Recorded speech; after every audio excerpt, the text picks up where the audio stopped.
grow over 2 years.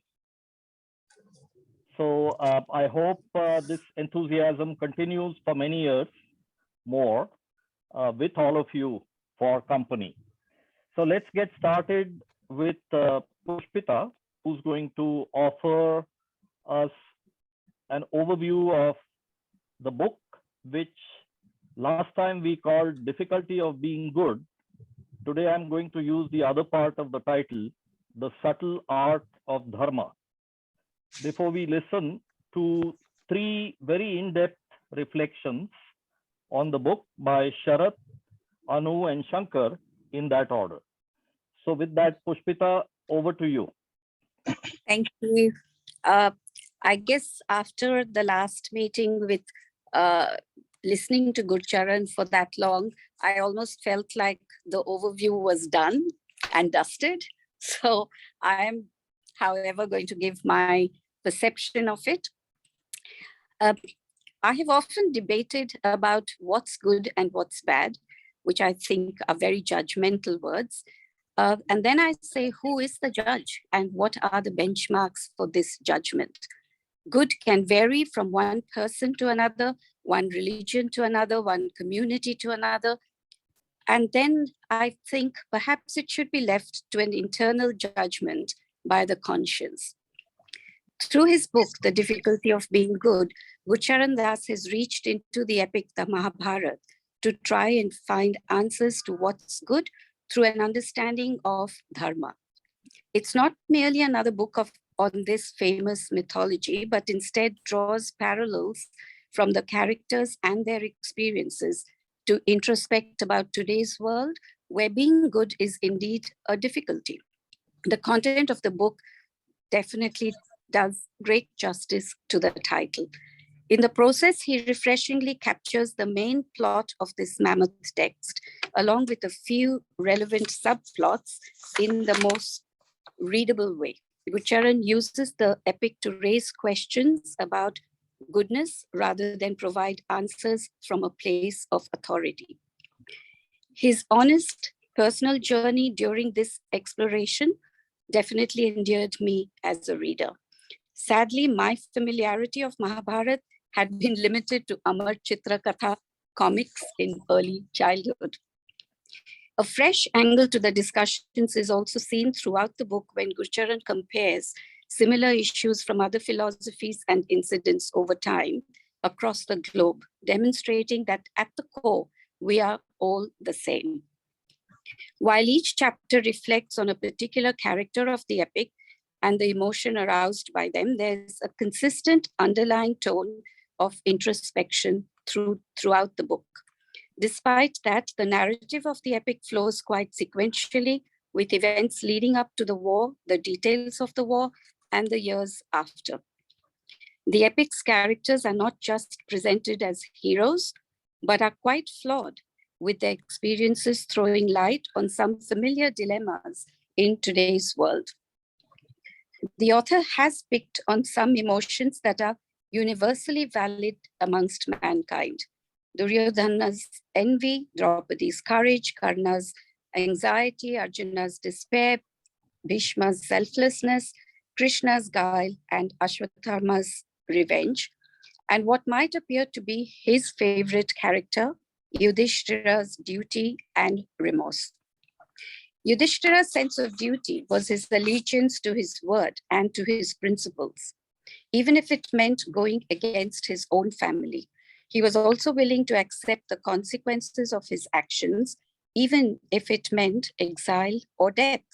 Gurcharan likens this goodness to some of the actions of ahimsa, or non-violence by Gandhi, or a CEO who refuses to accept a bribe, and points out that one needn't assume that a competitive, self-centered life dedicated to self-advancement is the way to live a good life. Duryodhana's envy is the starting point of this epic battle between the cousins. He felt inferior before the success of the Pandavas. Even today, we often witness the human tendency to evaluate one's well-being by comparing it with that of another. Could we perhaps focus on bettering ourselves without that external comparison? Should gratitude be realized only when comparing one's own lot with that of another who's more disadvantaged? As Dhritarashtra says to Duryodhan, be content with what you have, stay with your own dharma, that is the way to happiness. Dharma is often difficult to understand or tell right from wrong. It is indeed subtle and has many layers to it. What may seem like the right thing to do in one situation may not be so in another. The author makes a distinction between two forms of dharma. Swadharma, for example, a partiality towards one's own family or caste, or a sense of duty like fighting a war for the warrior, and Sadharan Dharma, which encompasses compassion and unconditional love towards all beings. In real life, these dharmas often contradict each other. At times, Mahabharata seems to reject both the envy-filled Duryodhan as well as violence-avoiding Yudhishthira. Dharma encompasses ideas like righteousness, duty, morality, while fencing duality. It is something that must be strived for and yet is often difficult to maintain. This is because our human nature tends to lead us astray. We are constantly bombarded with temptation, whether it be in the form of material possessions or power. It can be easy to give in to these temptations. However, doing so goes against dharma. We often tend to judge rightness from the results. Krishna guides the warrior to focus on the action and not the morality of the results. But it's confusing when morality is an issue around the action itself. For instance, if one is killing a few for the good of humanity at large, or because one's religion dictates it, does that make the action of killing a moral one? At some point, the author believes that self-interest is the primary driver of all human beings. Truman perhaps understood the dharma of action when he said, "Your work will succeed as long as you don't care who gets the credit." Krishna's role in Mahabharata was the most confusing to me. The author asks the question, was Krishna human or God? How does one justify the trickery and cunningness he used to help the Pandavas win the war? And yet, as God, he asks Arjuna to surrender his thoughts to Krishna and just focus on the action. Was Arjuna's dharma as a warrior more important than his dharma and love for his family? Gurcharan ends that section with a tongue-in-cheek observation. Had the Buddha been Arjuna's charioteer, Mahabharata would have gone in a different direction. The book certainly left me with more questions than answers, but that's not necessarily a bad thing. And the discussions and arguments after each question give us various thought-provoking perspectives. After all, the journey towards being good is an ongoing one, a difficult one, and perhaps will always stay incomplete in one's lifetime. Personally, for me, dharma is about being present in harmony with the natural order of things. It is about living in a way that is surrendered to a higher power with gratitude, compassionate and respectful of all beings and of the environment. I believe everything is exactly the way it is meant to be. Thank you. That's what I say about the book. Yeah, Pushpita, you've complimented what we heard from Gurcharan very well, and you have also simultaneously set the stage for listening to the three reflections. So thank you for a very comprehensive overview. Let's move on to the first reflection, which will be offered by Sharath. And like a Gandharva, he is with us, but we'll only hear his voice. He is going to talk about Duryodhan, Draupadi, and Yudhishthir, his sense of duty based on the first 1/3 of the book. So Srinivas, let's hear Sharath.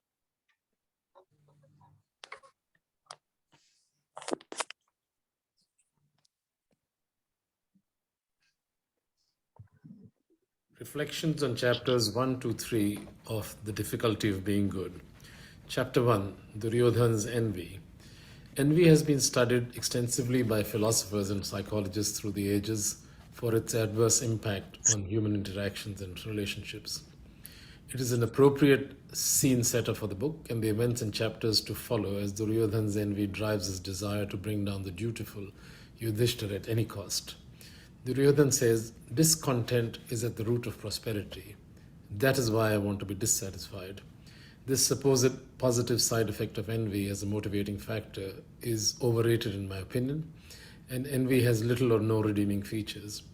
Envy has been described as one of the most potent causes of unhappiness, which impacts the well-being of the envier, and writers throughout history have talked about its debilitating impact on the person's well-being, and as the author says, it is clearly a health hazard. The author has given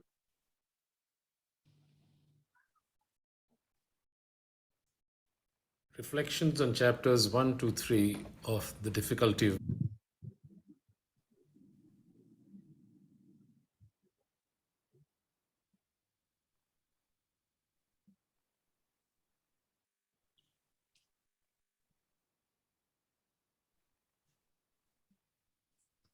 some excellent examples of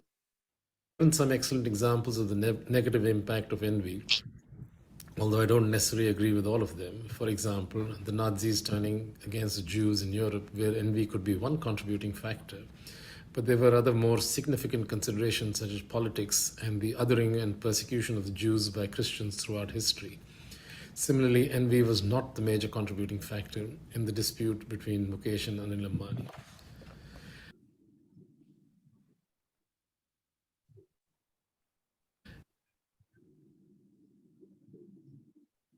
Not much has changed since then, and there are many examples, such as the acquiescence of the Western world in the Iraq invasion led by the US, the inability of the majority of the members of the Republican Party to call out the events of 6th January, and the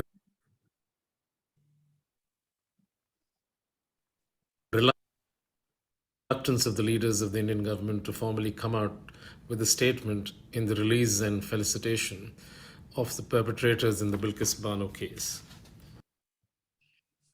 Not much has changed. Chapter 3, Yudhishthira's Duty. Draupadi asks the fundamental question, what is the point of being good when everyone around you is not? Yudhishthira is unmoved, and his response is, I do not act for the sake of the fruits of dharma. I act because I must. This is the core of his character, driven by his sense of duty and not by the outcome, and that following dharma is its own reward.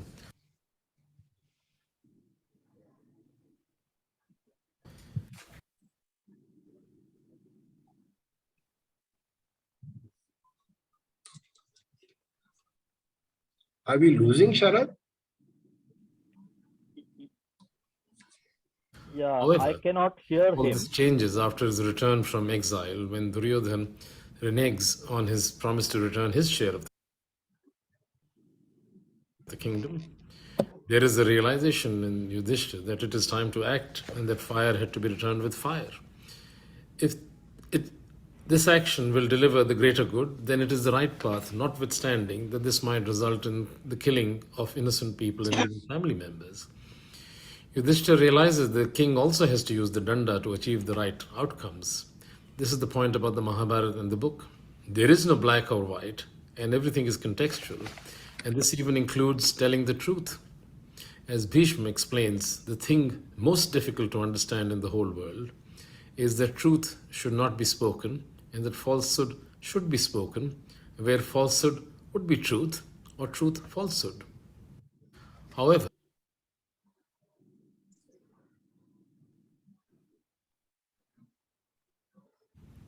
very intriguing, but worth thinking about. Monty had asked a very specific question that I will answer now, which is, what does it mean to be good and why is it difficult? Very intriguing.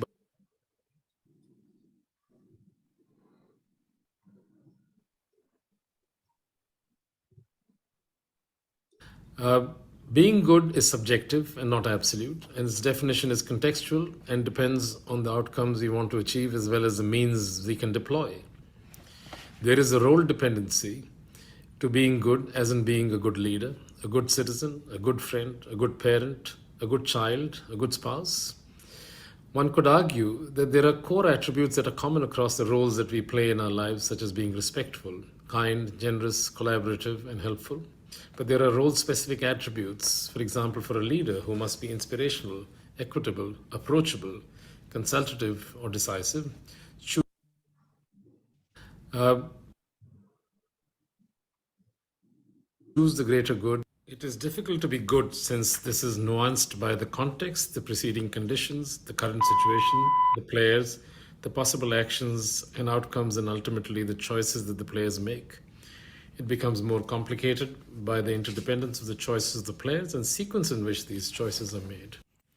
Religion should not be a relevant factor in comparing good and bad, and there is no standard measure of goodness. There are far too many variables in the equation to arrive at one immutable standard of goodness, and I think we should leave it at that. Thank you and enjoy the rest of the session. Thank you. Thanks, I Sharat. found it a very thoughtful reflection from Sharat. And now we should listen to Anu, who I believe has been teaching the Mahabharata Choose at the greater her good. Bal Vihar in Michigan. So this second reflection from Anu will be on Arjun, Bhishma, and Karna. That is based on the middle 1/3 of the book that we read. So go ahead, Anu. Thanks, Milind.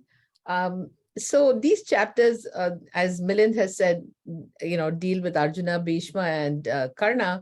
So as part of the quest for Dharma, the author delves into the motivations and the lessons that can be learned from the characters of the Mahabharata.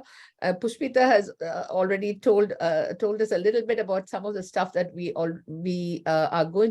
I have in my text. I apologize for that in advance. So what was very interesting to me was the fact that many of the questions that bothered me as I taught the Mahabharata to 10 and 11-year-olds here. Can you imagine trying to explain the disrobing of Draupadi, the cheating that happened during the Mahabharata war, Lord Krishna telling you to do quote unquote the wrong things. That was a challenge for me, and I used to read a lot, and to Monty's point, it was a way by which I tried to educate myself about the Mahabharata, and just thinking that maybe the children's version didn't reflect the true Mahabharata. And this book was really excellent in terms of, while it didn't give me any answers, it really helped me kind of think things through a little bit more.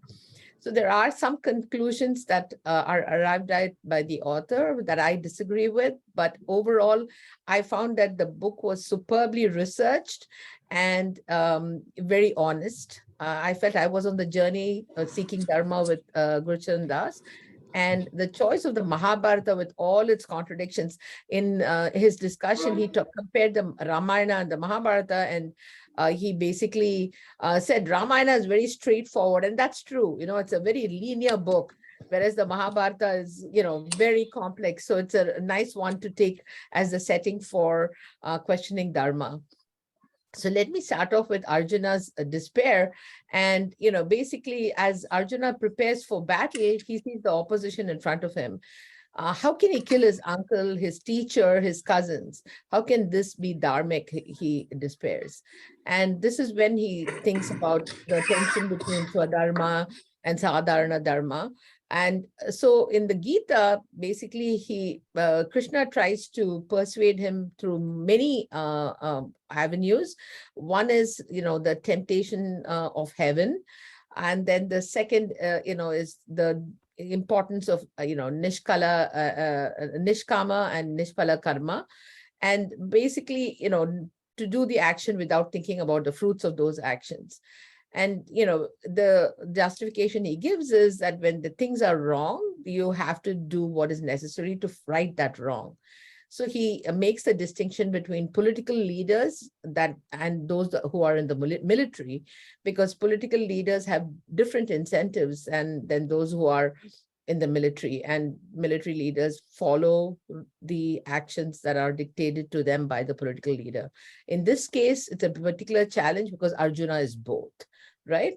So, all these doubts keep coming up even as he is, when he has to kill Bhishma, Drona, and Karna.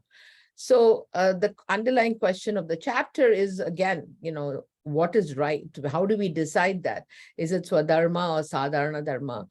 And as has been told by the others, there is no single opinion that what is right, what is wrong, and how do we then decide what is right? Because if it's all so subjective, right?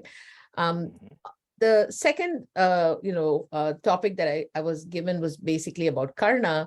And, as much as Bhishma is extolled about being selfless, Karna is epitomized as the atypical anti-hero. Everything that can go wrong does go wrong with him, most often not because of his actions, but because of circumstances. He is a Pandava without rights. He's used by everyone around him.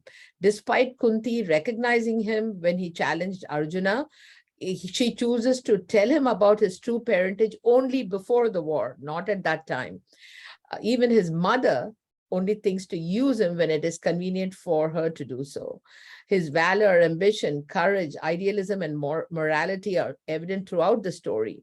His deep devotion to Duryodhana may be a character flaw, but it also shows you the value that Karna places on friendship.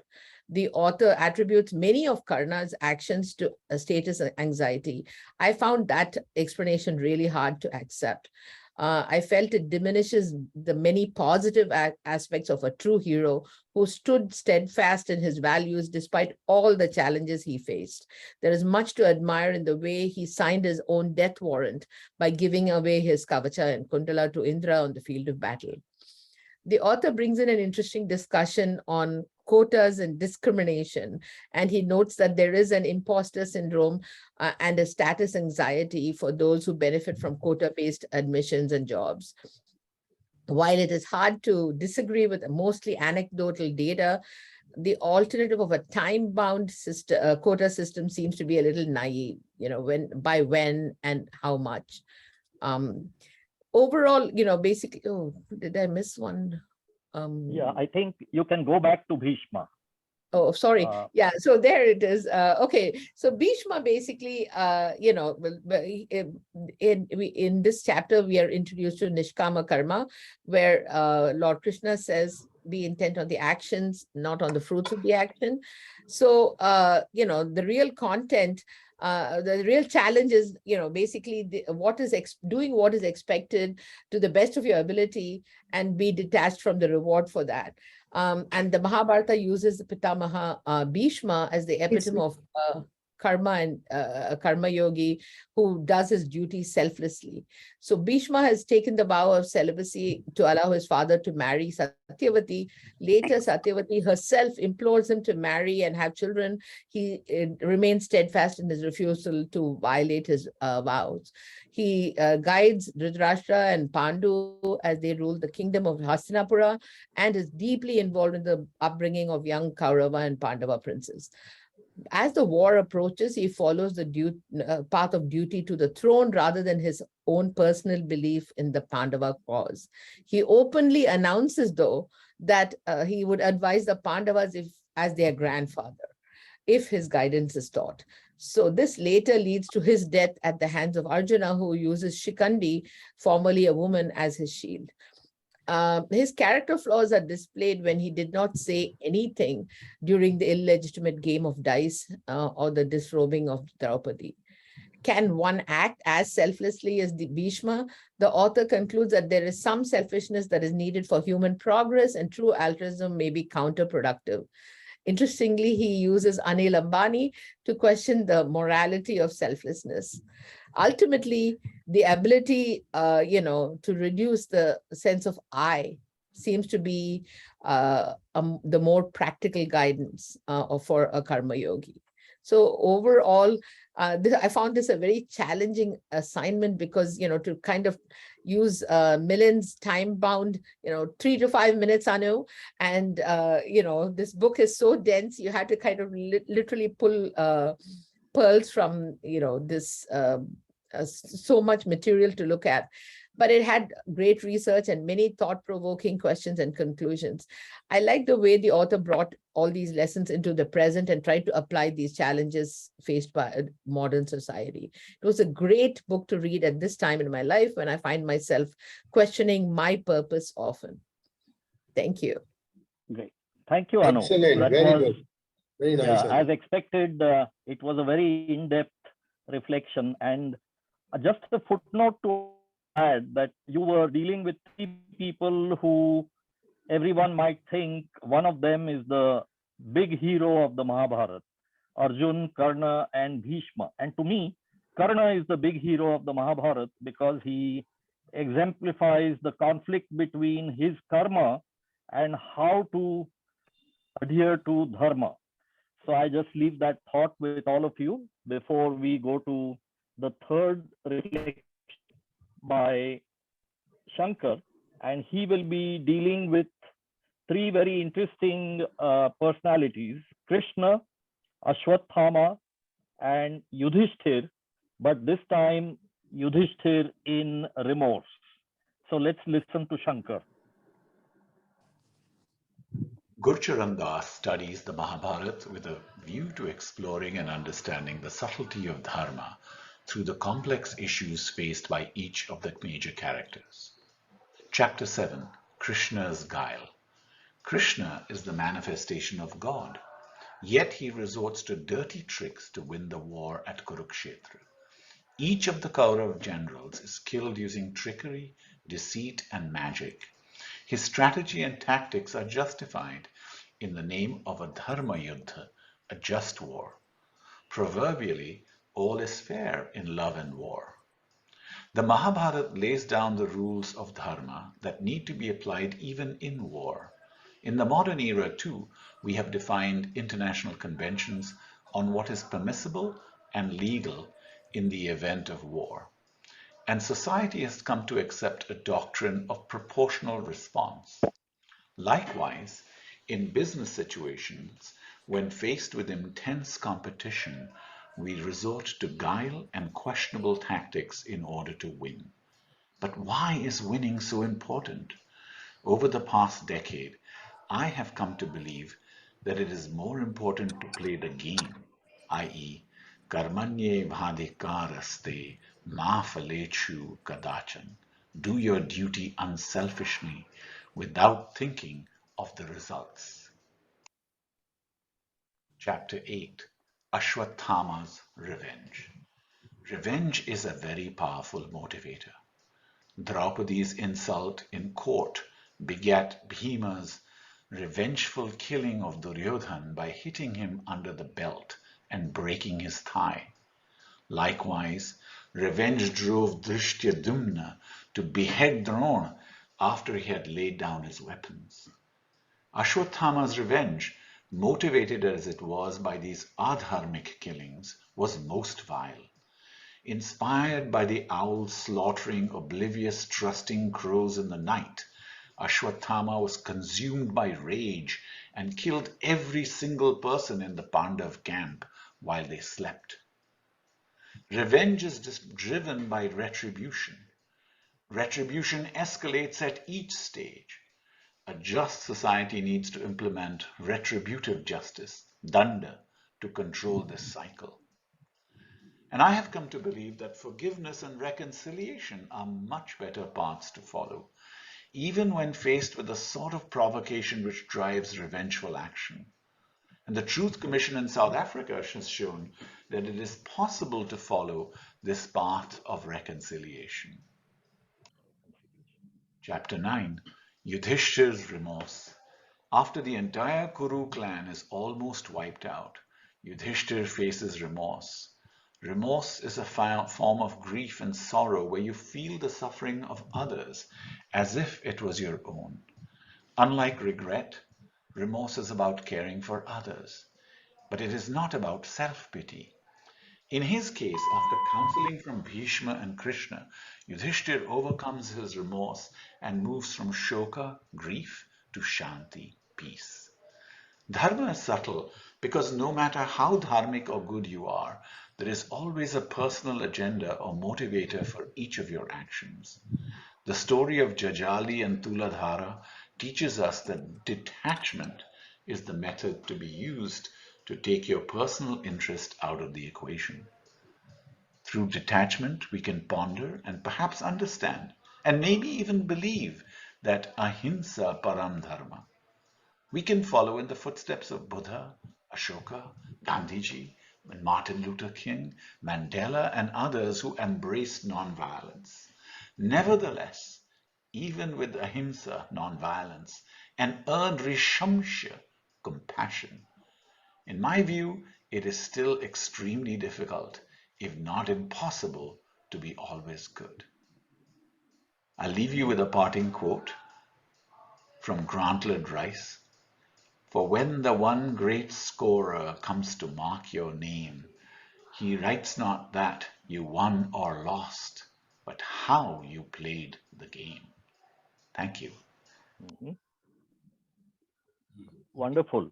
That was a very good high point to the three really in-depth reflections on the book and on the Mahabharata in general. So let's move on just to a couple of thoughts before we can start discussing this book and our own reflections. And you can see this as a comparative interpretation. The great battle of the Mahabharata is fought on the dharma field.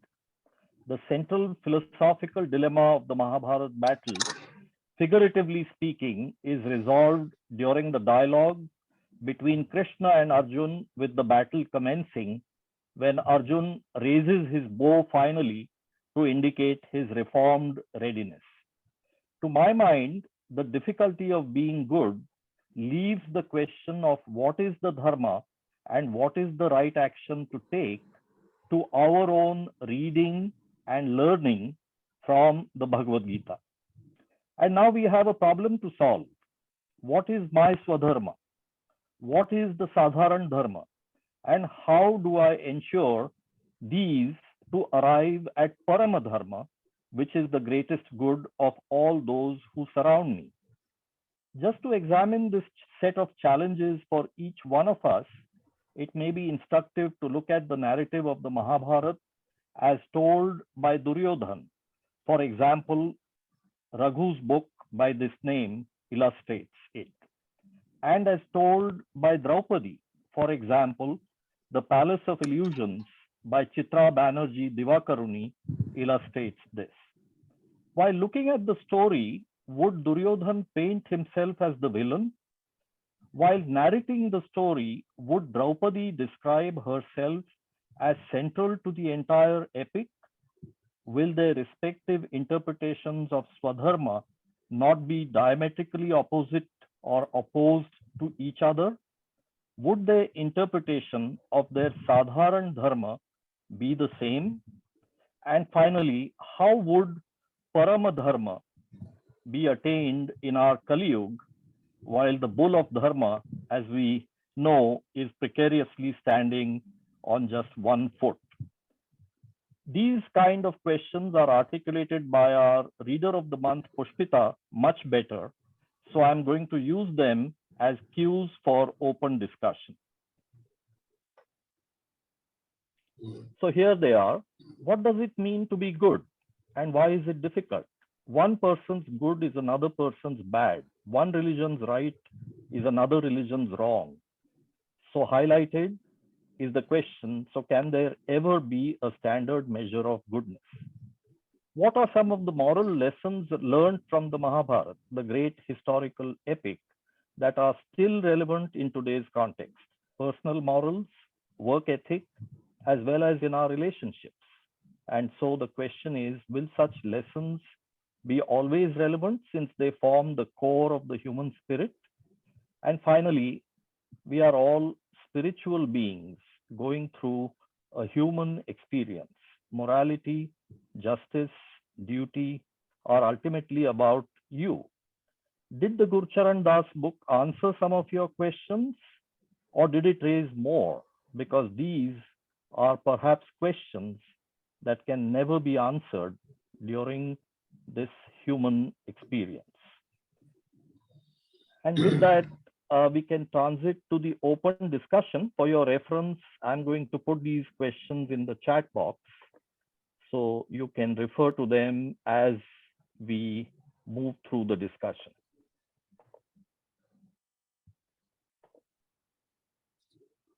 Chat box. So go ahead, just keep to the rule as you know. Speak for about a minute, not more at a time, and try not to speak again until you've heard two other people speaking. That's it. So let's get going. On the aspect of Swadharma, at least, it kind of coincides with the Western economic thought. As Adam Smith said, if everyone acts in their own self-interest, the world will be a better place. So.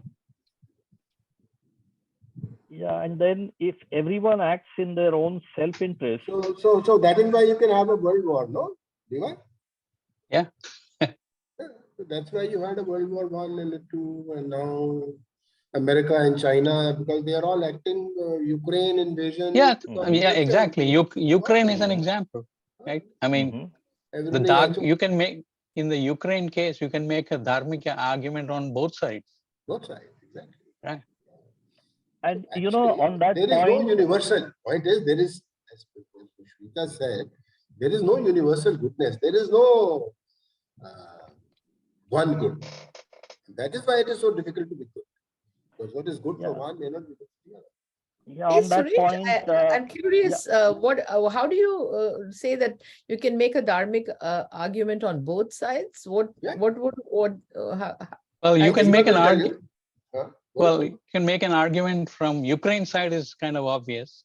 On the Russian side, you can say that, they are trying to prevent a future war. If they don't attack Ukraine today, they're essentially preventing a future war against Russia. So they can sacrifice the Ukrainian population so that the Russian population survives. No, they are also saying that they are taking care of the Russian population which is living in Ukraine, and they have to defend their status, which is the eastern part of Ukraine. Yeah. And by the way, Ukraine itself is a very divided country. So it's not a great country in any case. Actually, you can take it off to the side. Okay. I just wanted to understand the dharmic version of it. So no worries. Let's, leave politics aside for now. But I appreciate that. I just wanted to get the perspective, what you were thinking about. Thanks. Yeah, the only thing I wanted to add to this thought is I am very appalled often when war breaks out, like Rwanda and Burundi, because it is in Africa, in an unknown part of the planet. Nobody intervenes, nobody cares. And when it is Ukraine, because it's at your doorstep and because it means so much for Europe, then everybody runs to help without really blaming the aggressor in a big way. So I don't know how that is dharma either. Which part is dharma either? Which part are you talking about? I'm talking about the fact that intervening in Africa. You're talking about intervening in Africa. Exactly. When something breaks out in Africa, nobody cares. So isn't that like Bhishma sitting in the audience doing nothing when Draupadi is being disrobed? Because that is the right approach. That's the right approach. He is doing his dharma because he is representing, the ruler's side. And if the ruler is doing something wrong, he has to just shut up and watch. Usme kya problem? He's doing exactly what he's supposed to do. But then how do you apply the same measure to? No, you don't apply the same measure. In Africa, you say, अच्छा बेटा, तूने ये गड़बड़ की ना, अभी तुझे मैं दिखाऊंगा जब मौका मिलेगा. This is exactly what happens.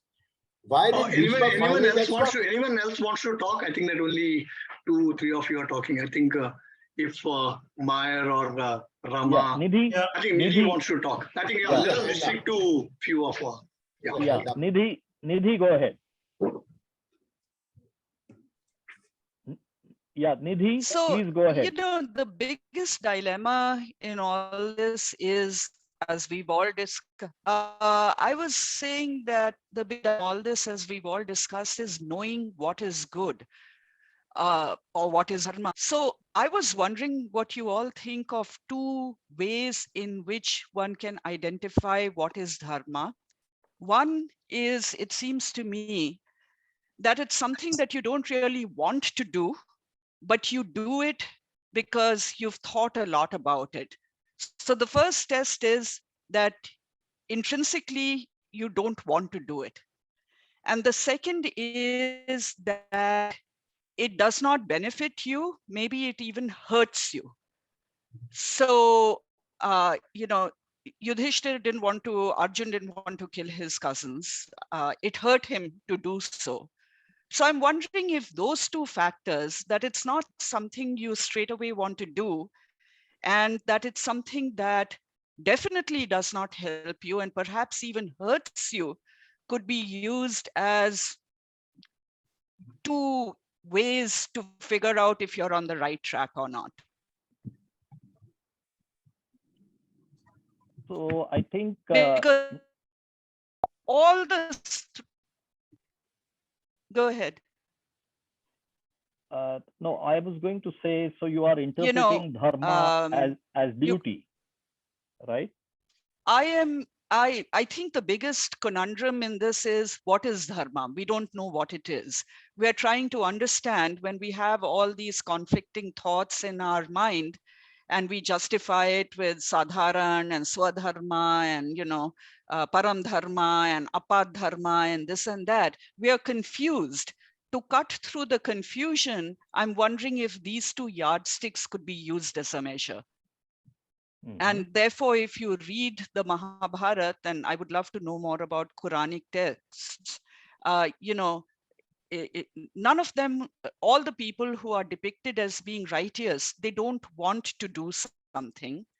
And when they do that something, it hurts them as well. I think, in a way, it may be more akin to the Christian concept of martyrdom, that unless there's some pain in it for you, it's really not, you know, your motives are suspect, your innermost motives are yourself. There has to be some pain to you. Does Arvind want to respond? Anyway, just I didn't mean to conversation stand. Yeah. Sangeet, yeah. Arvind, I think you wanted, and after that, I wanted to respond to Nidhi, but Arvind, I'll let you had your hand up first. Yes, I wanted to know if anybody can explain the teachings of the Quran, you know, to the extent it says, you know, that is the only religion, dead to the infidels, etc. So if, you know, that is correct, then what, it is correct. you know, that it justifies a lot of stuff which is happening in the world. Yeah, it does. Of course. Based on dharma. So, it is not, that is their dharma, na? That you can't call, maybe you call it dharma or you call it religious duty. I don't think religious duty and dharma are the same thing. Why not? Why not? Well, it's the way you look at it. I don't think they are different. Okay, Arvind, we need to let Anu say something first. So go ahead, I Anu. think it's a little dangerous when we haven't read enough of the Quran and especially the original text to pass any judgment, because, you know, it is a religion followed by a lot of people.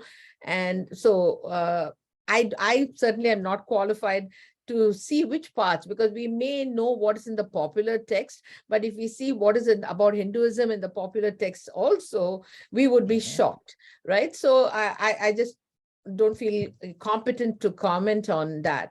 But, you know, as far as Nidhi's question is concerned, I'm not sure if I would say that all of Dharma is only about pain. Or you know, it shouldn't positively, you know, impact. I mean, it shouldn't have a positive impact on you. I think it's much more about, I think when you have I think the less you involve jealousy, envy, the 7 deadly sins, right? The less you have those, and that is the motivating factor in your actions, the more likely it is to be dharmic, right? So sometimes it might hurt you, sometimes it might help you, but I just feel like I don't think it necessarily has to be against what you and hurt you necessarily, right? Because there are some things that you do that you enjoy, and which is still part of your duty, right? So that's the way I was thinking about it. I didn't feel that it's always an imposition. Kenny, you want to say anything? No, I'm just enjoying. I'm learning a lot, through this thing. And as I mentioned earlier, I'm actually reading Sanskrit so that I can read the Mahabharata in its original form, You So when also say start learning some Arabic. Karmanye Vasta, Adhikar is, it's, you actually can figure out what it means. And then, how the same thing is repeated 2 or 3 times but that's not always true in every part of the Mahabharata. Because it's an accretion over many hundreds of years, So a lot of people have put their own interpretations and things that into. So I guess, I'm just guessing that when you read any part of the Mahabharata, you will find something that jibes or vibes with something which you read earlier in some other place. And it's not a holistic kind of this thing. So from the Christian point of view, for which I'm pretty well acquainted, the world was created by God and it was good.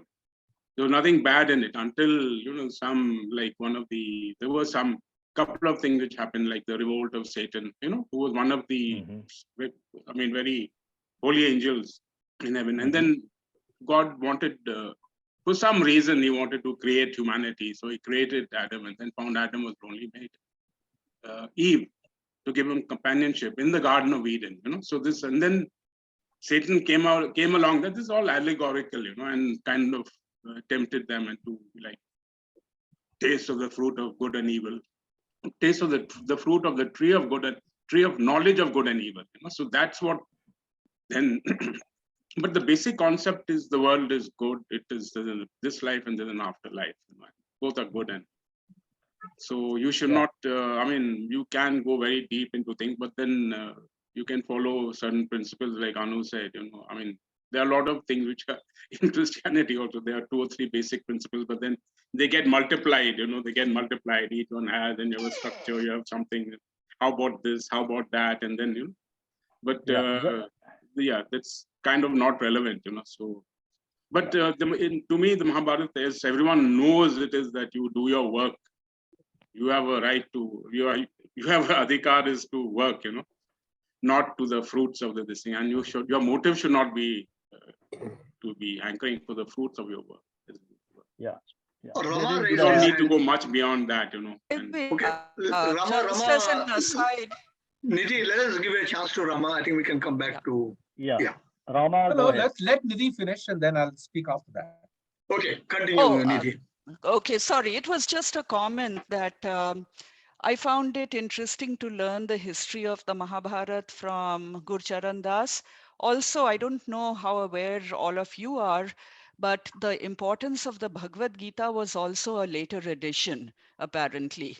In the original in the original Mahabharata, and Mahabharata itself is being done various people's times. Bhagavad Gita was the important stutas, but it did not have the position that The voice is breaking. Can't understand. And a lot of historians say that it was actually. Is this any better, Chacha? Speakers. Is this any better? A little better. So I was just saying that a lot of historians actually say that it was the British who were largely Protestant and book-based, who were looking for a way to make Hinduism more acceptable and more understandable. And specifically, there was a judge in the West Bengal High Court who was trying to get Hindus to swear on a holy book to give proper evidence, who elevated the role of the Bhagavad Gita. Originally, Bhagavad Gita did not have such a prominent role in the Mahabharata. Just an aside, a long aside. Yeah, Rama, go ahead. My perspective on Dharma builds it in a little different way.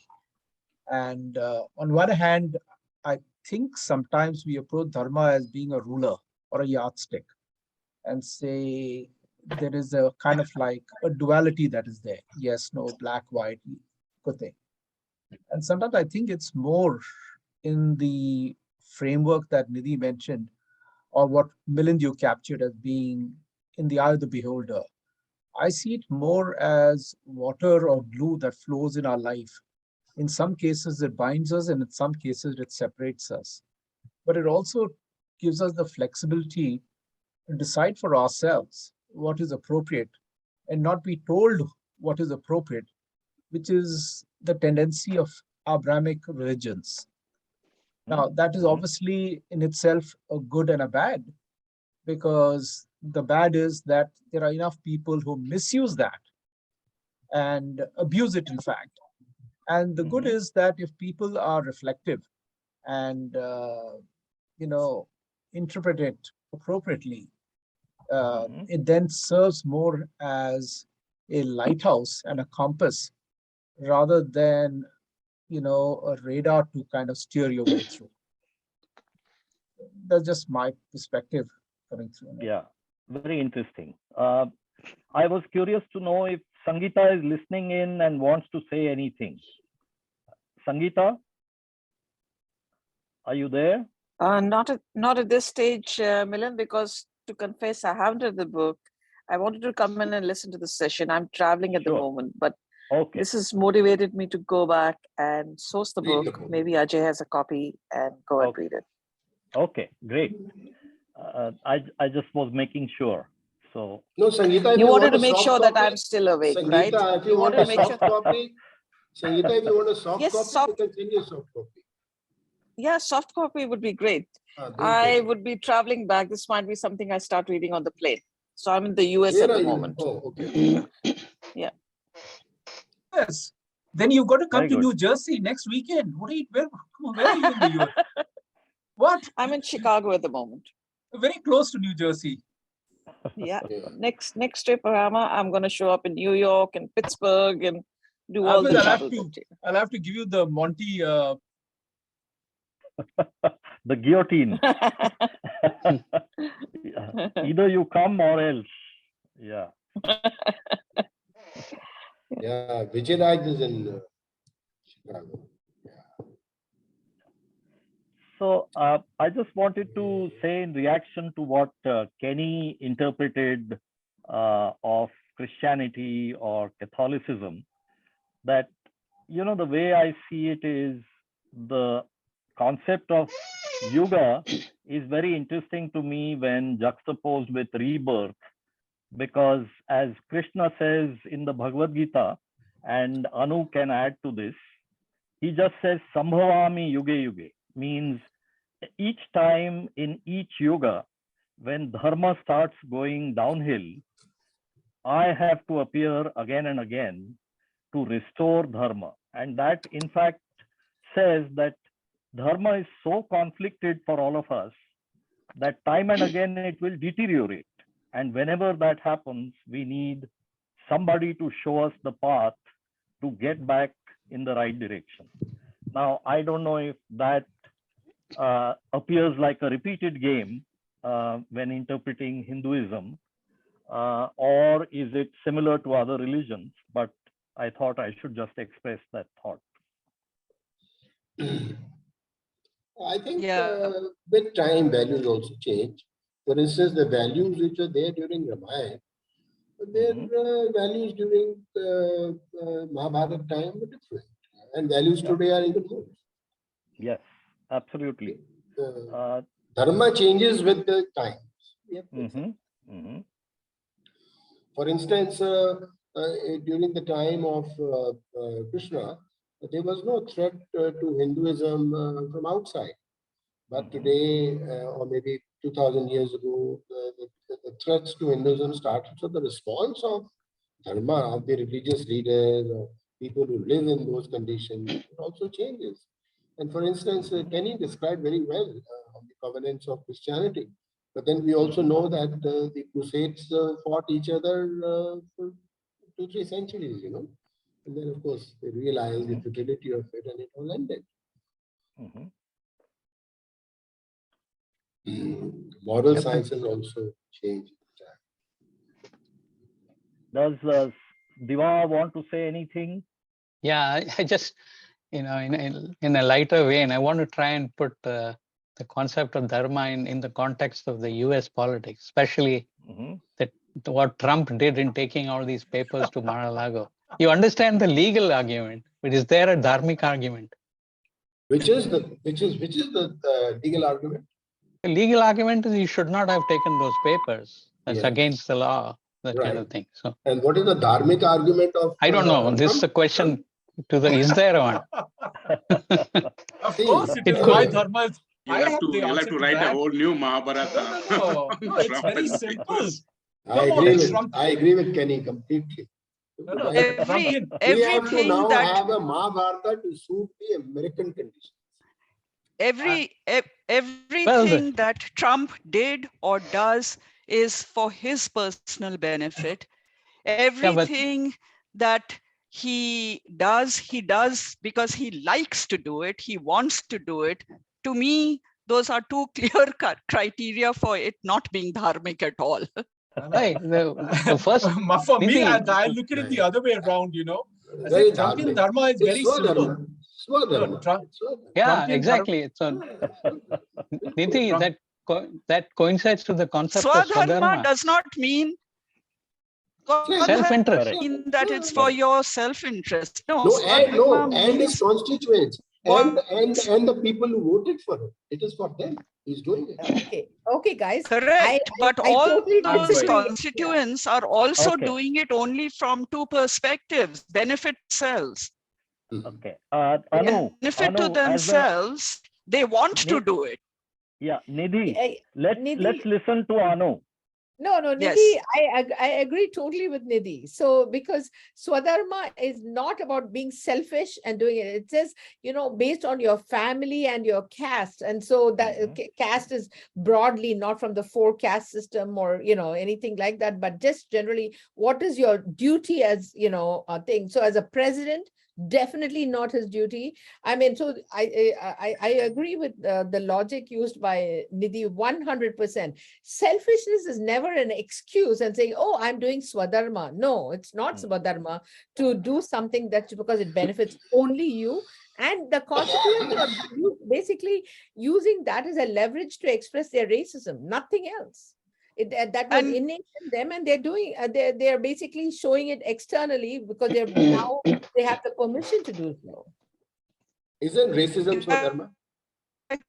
Right, and just wait on my idea a little bit.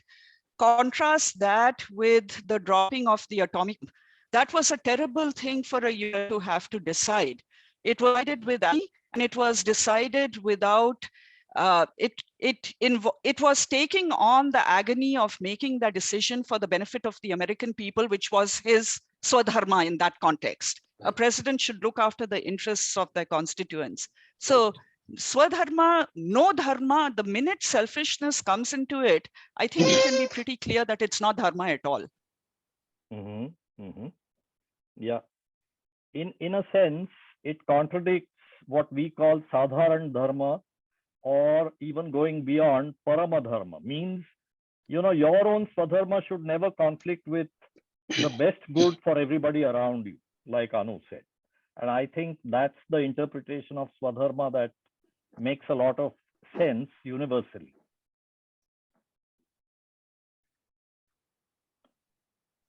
So anyone want to say anything? We are getting to the end of the hour.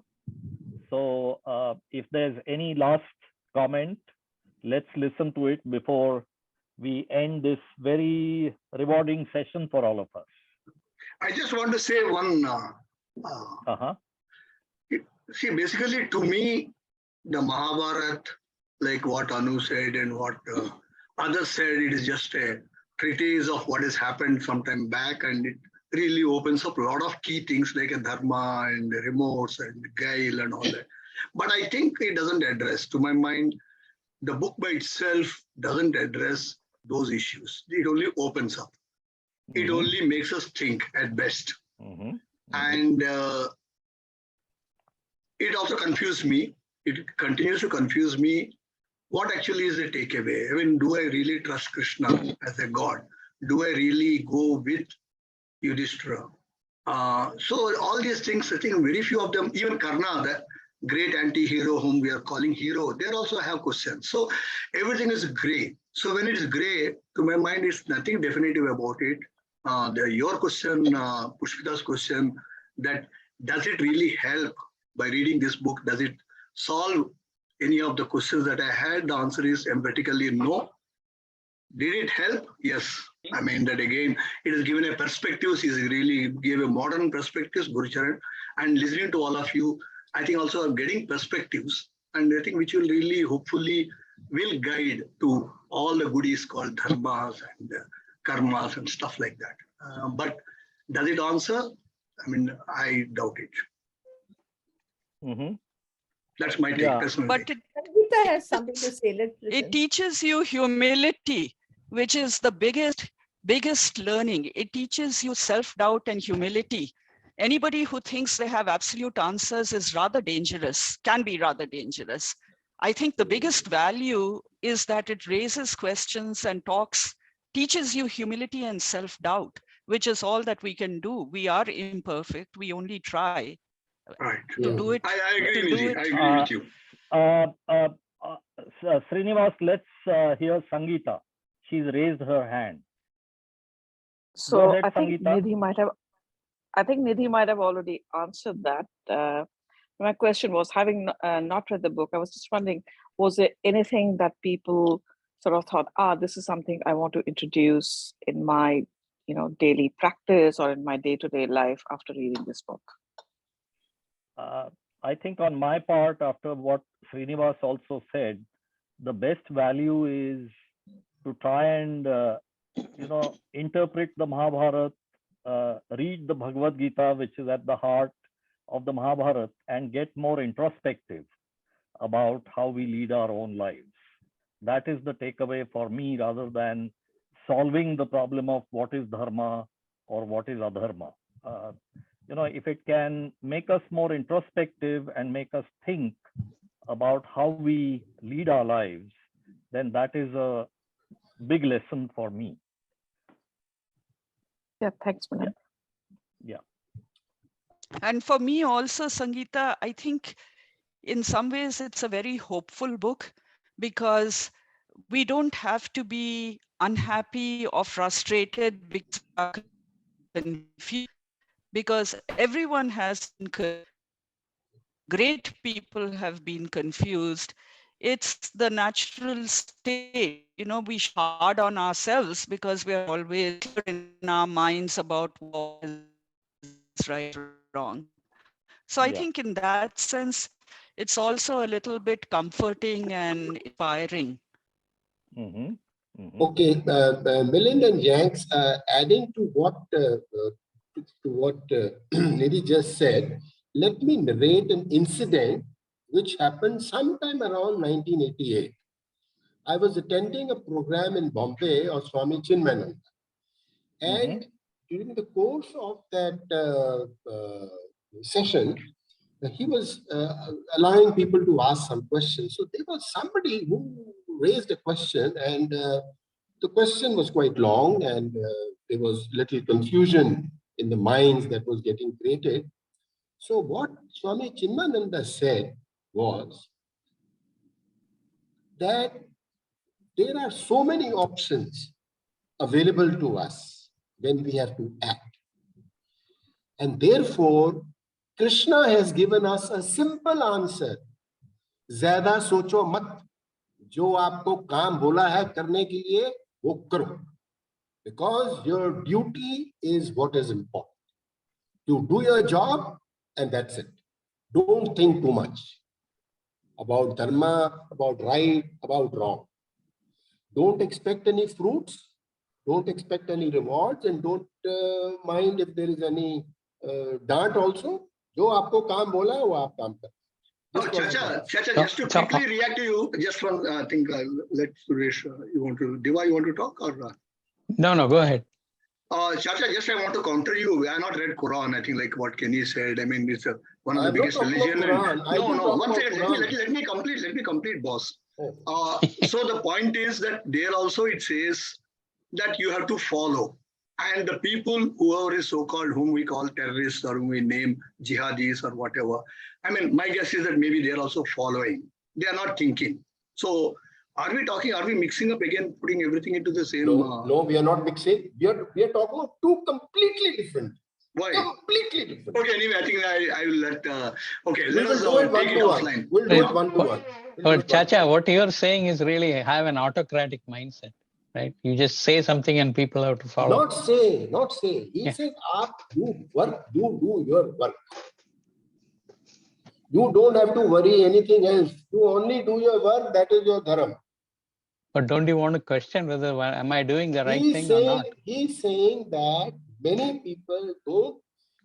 What he was saying is that 95% people don't have the mental capacity to do the analysis. It is only the cream of the people like us who are having time to discuss. But what does a common man do? For a common man, Gita's Udesh says, Nishfal Kam. That's it. Yeah, I think like Herbert Simon says, we all have the constraint of bounded rationality. Yeah. We can only go this far and not any further. Yeah. So, Suresh, you had philosophy is for the rich. No, I didn't. I mentioned it. Dharma jo hai na, ye ground level